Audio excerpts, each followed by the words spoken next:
को लेकर चलते हैं हम सीधे महाराष्ट्र, जहां प्रधानमंत्री नरेंद्र मोदी विश्वकर्मा योजना के 1 वर्ष पूरा होने पर एक कार्यक्रम में गए हुए हैं। महाराष्ट्र में चुनाव भी होने वाला है और वहां से उन्होंने कांग्रेस पार्टी पर हमला बोला और कहा कांग्रेस पार्टी की सोच दलित विरोधी है। एससी, एसटी, ओबीसी को कांग्रेस ने कभी आगे नहीं बढ़ने दिया और महाविकास आघाड़ी ने किसानों के नाम पर राजनीति की है। कांग्रेस पार्टी पर क्या बोले प्रधानमंत्री, सुनिए। हमारे पारंपरिक कौशल में सबसे ज्यादा भागीदारी एससी, एसटी और ओबीसी समाज के लोगों की रही है। अगर पिछली सरकारों ने विश्वकर्मा बंधुओं की चिंता की होती तो इस समाज की कितनी बड़ी सेवा होती। लेकिन कांग्रेस और उसके दोस्तों ने एससी, एसटी, ओबीसी को जानबूझ करके आगे नहीं बढ़ने दिया। हमने सरकारी सिस्टम से कांग्रेस की इस दलित पिछड़ा विरोधी सोच को खत्म किया है।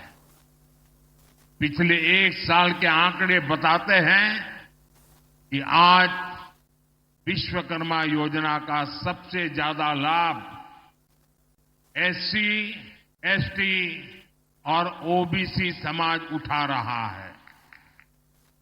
मैं चाहता हूं विश्वकर्मा समाज इन पारंपरिक कार्यों में लगे लोग केवल कारीगर बनकर न रह जाए, बल्कि मैं चाहता हूं वे कारीगर से ज्यादा वो उद्यमी बने, व्यवसायी बने। इसके लिए हमने विश्वकर्मा भाई बहनों के काम को एमएसएमई का दर्जा दिया है। 1 डिस्ट्रिक्ट 1 प्रोडक्ट और एकता मॉल जैसे प्रयासों के जरिए पारंपरिक उत्पादों की मार्केटिंग की जा रही है। हमारा लक्ष्य है कि ये लोग अपने बिजनेस को आगे बढ़ाएं। ये लोग बड़ी बड़ी कंपनियों की सप्लाई चेन का हिस्सा बने। इसलिए ओएनडीसी तो विश्वकर्मा योजना के 1 साल पूरा होने पर मोदी जी बोल रहे थे सारा मामला जुड़ा हुआ जातियों से ही है। अब ये विश्वकर्मा योजना जो है पारंपरिक उद्योगों से जुड़े हुए जो लोग हैं, कारीगर हैं, उनके लिए योजना लॉन्च की गई थी 1 साल पहले। अब लेकिन वहां जाकर उन्होंने कहा कि कांग्रेस पार्टी तो पिछड़ों की विरोधी है, दलितों की विरोधी है। अब महाराष्ट्र में एक खेल और चल रहा है, आपको संजय जी बताएंगे। ये सफाई देनी पड़ रही है उप मुख्यमंत्री देवेंद्र फडणवीस को कि हम पर आरोप लगाया जा रहा है कि हमने जो वो बहनों के लिए 1,000 रुपया 1500 रुपया 1500 रुपया देने का जो हमने स्कीम लॉन्च की हुई है, उसका पैसा हम एससी, एसटी, ओबीसी के लिए जो योजना है उस पैसे से निकाल करके दे रहे हैं। तो ऐसा नहीं है। बिल्कुल, ये महाराष्ट्र के अंदर ये मामला बड़ा गूंजा है और एकनाथ शिंदे ने भी इस मामले में सफाई दी है। कांग्रेस का ये आरोप था कि जो अजित पवार ने जो बजट में घोषणा की थी कि महिलाओं को हम देंगे, लाडला बहू योजना शुरू करिए, पैसा देंगे, तो ये महाराष्ट्र के पास बजट नहीं है।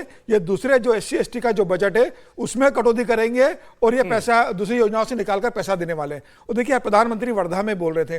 वर्धा तो विदर्भ में आता है। विदर्भ से 10 लोकसभा की सीटें आती है। भारतीय जनता पार्टी को सबसे बड़ा नुकसान विदर्भ से हुआ था। सिर्फ 2 सीटें भारतीय जनता पार्टी ने जीती थी, एक नागपुर की और एक अकोला की जीती थी। वर्धा से राष्ट्रवादी कांग्रेस पार्टी शरद पवार के उसके वहां से सांसद जीते गए थे। और महाराष्ट्र के अंदर 63 सीटें 64 सीटें आती है वर्धा से विधानसभा की। और वहां कुणबी एक बड़ा समुदाय है, ओबीसी समुदाय है, जो वोटिंग निर्धारित करता है। ओबीसी का एक बड़ा वोट बैंक है वर्धा के, विदर्भ के अंदर। तो प्रधानमंत्री मोदी जो विश्वकर्मा कौशल योजना वहां से शुरू कर रहे हैं, तो वहां विदर्भ के जो 62 सीटें उसे भी केंद्रित कर रहे हैं और ये बताने की कोशिश कर रहे हैं कि हमने एससी, एसटी और ओबीसी के लिए योजना लागू करी है। मुझे लग रहा है जो नुकसान हुआ था लोकसभा चुनाव में कुणबी समुदाय का, जो ओबीसी वोटर जो भारतीय जनता पार्टी से चले गए थे और विदर्भ में 10 में से 8 सीटें भारतीय जनता पार्टी को हारना पड़ा था, तो विधानसभा चुनाव को देखते हुए वहां की 62 सीटों पर फोकस किया गया है और ये बताने की कोशिश की गई है कि हम ओबीसी, एससी, एसटी समुदाय के लिए काम कर रहे हैं। यह प्रधानमंत्री का वहां एक संदेश था। अब इसका असर आने वाले दिनों में कितना होता है ये देखने। देखिए, पिछड़ों के हाथ मजबूत किए जाएं या उनके हक बिल्कुल सुनिश्चित किए जाएं, इससे तो कोई इनकार नहीं कर सकता, लेकिन सारी राजनीति हर जगह, हर स्टेट में, हर जगह पर, हर शहर में वही हो रही है, जाति की राजनीति। अब प्रधानमंत्री को भी बोलना पड़ रहा है कि भाई कांग्रेस है असली पिछड़ों की विरोधी। तो मतलब राजनीति वहां पहुंच गई है कि दलित हो, जाति को आधार हो, ओबीसी ये हो। विपक्ष की कामयाबी है। मैं तो पहले दिन से इस बात को मान ही रहा हूं, और आप इसको कामयाबी विपक्ष की मत मानिए। आप देश को नहीं समझ रहे। आप क्या है कि डिनाइल मोड में रहते हैं, मतलब जो लोग इसको नहीं मान रहे, जो लोग इसको नहीं मान रहे वो डिनाइल मोड में रहते हैं। क्या नहीं मान रहे? जाति की जो सच्चाई है, ये पूरा देश चली जाति के आधार पर रहा है। अब आप किसी दिन मान लेते हो, किसी दिन कहते हो कि वो समाज की हम चिंता कर रहे हैं, कोई कांग्रेस उसकी चिंता नहीं कर रही। कांग्रेस जब चिंता करती है तो आप कहते हो कि ये जाति के आधार पर बांट रहे हैं, है ना। अब विश्वकर्मा योजना का जिक्र कर दिया प्रधानमंत्री जी ने, बहुत अच्छी बात है। विश्वकर्मा योजना तो की इसलिए गई थी सरकार ने, पिछले साल चालू की थी, लेकिन यदि चिंता ही इतनी है सरकार को तो रोहिणी कमीशन की रिपोर्ट को टेबल कर देती। उसको 1.5 साल हो गया रखे हुए। जिस आधार पर विश्वकर्मा योजना को लागू किया गया, उस आधार की जो रिपोर्ट है उसको सरकार ने टेबल नहीं किया। आप खुद कंफ्यूजन में हैं कि जाति के साथ जाना है या नहीं जाना। बीजेपी कंफ्यूजन में है। और मुझे इसमें न कोई नेगेटिव लगता है ना पॉजिटिव। आपको तय करना है कि आपको जाति के आधार पर आगे चलना है या नहीं चलना है। लेकिन दोनों चीजें नहीं हो सकती कि एक बार किसी पार्टी को या किसी ब्लॉक को कहें कि ये जातियों के आधार पर देश को बांट रहा है, जाति जो है देश की दुश्मन है, और दूसरी तरफ आप जातियों की चिंता करने लगे। जवाब दें शोधन जी। नहीं, इसमें मतलब मुझे लगता है कि यहाँ हम और विजय जी तो एक साथ खड़े हैं, वैसे भी साथ खड़े हुए हैं, लेकिन बार बार आप कहते हैं और बीजेपी कहते हैं, तो विजय जी जो है कहते हैं कि आप मतलब बात हम बीजेपी की कर रहे हैं, लाइटर नोट पे कह रहा हूं। लेकिन दरअसल ये द्वंद्व है, ये ठीक वैसे ही है। और रोहिणी आयोग की रिपोर्ट आए, ये तो भारतीय जनता पार्टी की ही राजनीति थी। आप पिछड़ों में रोहिणी आयोग बता दीजिए जो रोहिणी आयोग, मतलब जैसे हम लोगों ने अभी जो निर्णय सुना था ना, सुप्रीम कोर्ट ने कहा कि सब क्लासिफिकेशन या उपवर्गीकरण होगा जो एससी और एसटी हैं, वैसे ही पिछड़ी जातियों में जो 4000 से अधिक जातियां हैं, उनमें बमुश्किल कुछ जातियां हैं जिनको सारा का सारा हक मिल जाता है, दूसरी जातियों को भी अधिकार मिले, उसके लिए ये आयोग बना था। उसकी रिपोर्ट आई हुई है, रखी हुई है, क्यों उसको नहीं कर रहे हैं, ये मतलब सोचने की बात है और ये होना चाहिए। राष्ट्रपति जी लेकिन पेश कर दी है। चूंकि पीएम विश्वकर्मा पर आज बात की, तो मैंने कहा उसका जरा देखूं अभी स्टेटस क्या है। पिछली बार मैंने चेक किया था तो अभी देखा तो एक अच्छी उसमें है, तो मैंने कहा इसको आपसे साझा जरूर करना चाहिए। 2,48,54,765 लोगों ने फर्स्ट लेयर में जब इसका था स्क्रीनिंग, उसमें अप्लाई किया।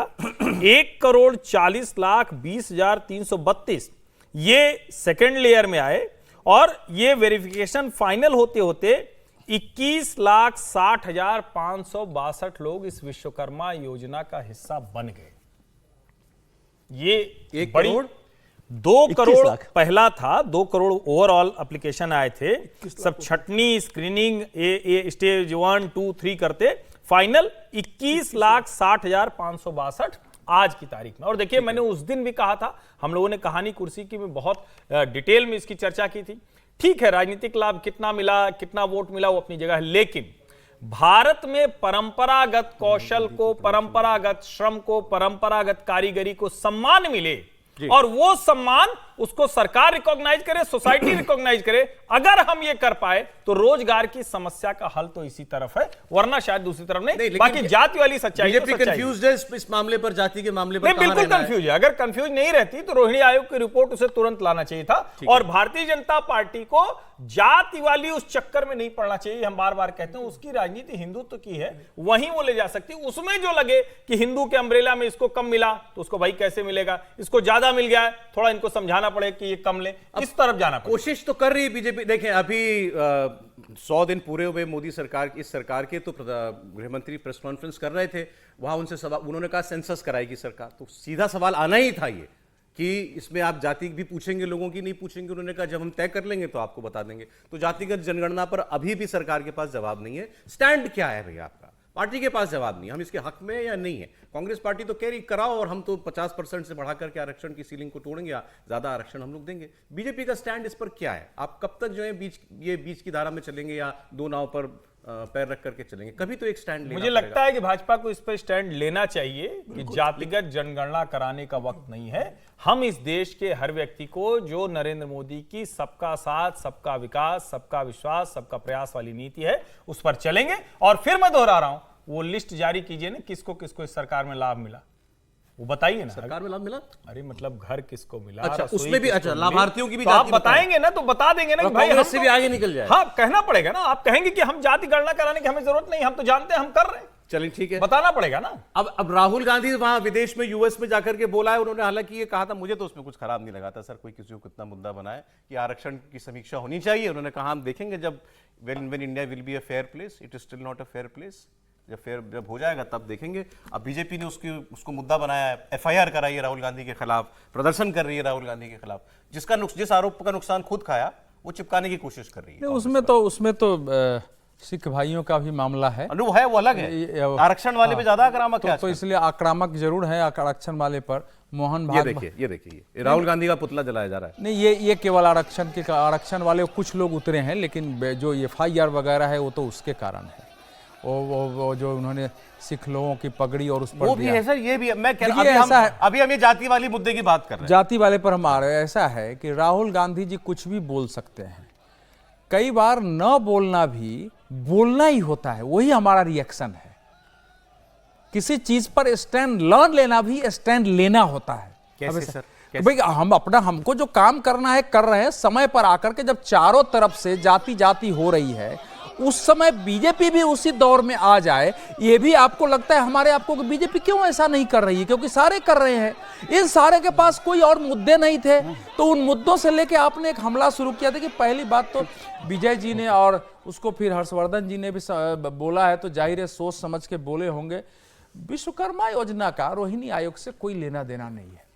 विश्वकर्मा योजना जो है वो लगभग 18 ऐसे हमारे देश की कारीगरी थी, जिसमें बढ़ई का नाव निर्माता, हथियार निर्माता, लोहार, हथौड़ा, टूलकिट निर्माता, वो ठीक है कि वो जाति के लोग ही काम कर रहे हैं और ठीक जातियों के साथ जुड़ा हुआ है, तो उनकी मदद के लिए कि वो 7 दिन की उनकी एक ट्रेनिंग हो जाए, उसमें स्टाइपेंड दे दो, उस ट्रेनिंग के बाद वो अप्लाई करें, फर्स्ट ईयर में उनको लोन मिल जाए, आए तो करें।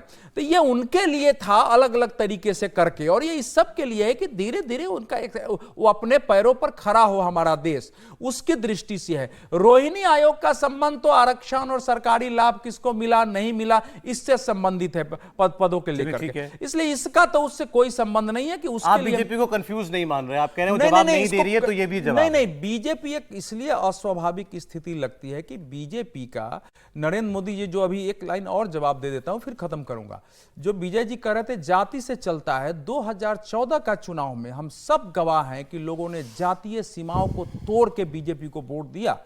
भाई उत्तर प्रदेश में 73 सीटें आना, बिहार की सारी सीटें जीत जाना, ये सामान्य 19 घटना में तो भी दिया, इस बार नहीं दिया ना सर? में भी दिया, इस बार नहीं दिया, नहीं, इस बार भी दिया। कैसे दिया सर? ये क्या बात है?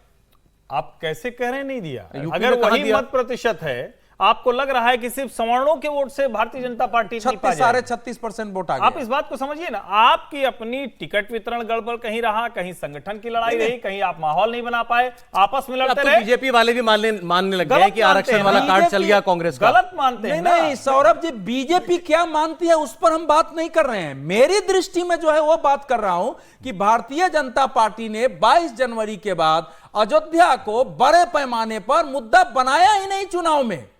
जब आप बनाएंगे नहीं तो जो नैरेटिव विपक्ष ने चलाया है वो नैरेटिव खड़ा हो गया सामने। नहीं तो अयोध्या ने तो पूरे देश को एक जगह कर दिया। नैरेटिव खड़ा हो गया ना उनका। हाँ, उनका खड़ा हो आरक्षण गया। विरोधी है तो भाजपा। अब उसका उपाय फिर यही है जो बार बार हर्षवर्धन जी भी कहते हैं कि भारतीय जनता पार्टी अपने मूल, जिससे नरेंद्र मोदी जी की, योगी आदित्यनाथ जी की पहचान है और इस परिवार की विरासत है, उसके आधार पर सामने आने की कोशिश करें। थोड़ा समय लगेगा लेकिन उस विषय को लेके आएंगे तभी रास्ता है। देखिए, भारतीय जनता पार्टी दुविधा में है, लेकिन संघ दुविधा भी नहीं है। राष्ट्रीय सेवक संघ ने तो साफ कर दिया आरक्षण, जातिगत आरक्षण को लेकर कि होना चाहिए कि नहीं होना चाहिए। संघ ने अपनी राय खुलकर जाहिर कर दी है। अब भारतीय जनता पार्टी को अपनी राय खुलकर बता देना चाहिए। आप लंबे समय तक इसको लेकर दुविधा में नहीं रह सकते कि हम देखेंगे बाद में निर्णय लेंगे। अब मुझे लगता है कि भारतीय जनता पार्टी इसमें स्टैंड ले ले, उन्हें जातिगत आरक्षण करवाना है कि सर्वे में लेना है जनगणना में करवाना है कि नहीं करवाना है, और जाति की करना है कि नहीं करना है, वो बहुत साफ कर दे कि जनगणना में उनका रुख क्या होगा। मुझे लग रहा है भारतीय जनता पार्टी अब इस दुविधा में निकलने का समय आ गया है। अगर भारतीय जनता पार्टी सोचती है कि हम इसका अंतिम समय घोषणा करेंगे तो भारतीय जनता पार्टी को नुकसान ज्यादा उठाना पड़ेगा।